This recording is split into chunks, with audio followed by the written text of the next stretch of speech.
জানিস ভাই, মাঝে মধ্যে আমার এক্সের সাথে কথা হতো। উঠাই। হ্যালো সোনা, কোথায় তুমি? আমি তো এখন বাগানে আছি গো। কেন, কি হলো? আমার স্বামী তো আমার কাছে নাই, তুমি একটু আসো। তোমার স্বামী যদি এর মধ্যে ফিরে আসে?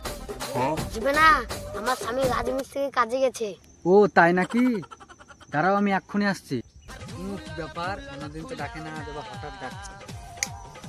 শোনো, ও মাগো, ও মাগো, ও মাগো। সোনা জানো, আজকে আমার শরীরটা খুব খারাপ হচ্ছে, তুমি যদি একটু কাজ করে দিতা। কি কাজ যে করতে বলছো? কি বললা? না না, কিছু বলিনি তো। তাহলে ঘাসটা একটু তুলে দাও। তোমার কথা কি আমি অমান্য করতে পারি? ঠিক আছে, এক্ষুনি তুলে দিচ্ছি তোমার ঘাস।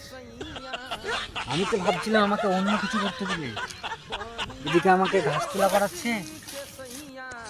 তারপর জানিস ভাই, 2 দিন ধরে বিছানা থেকে উঠতে পারিনি।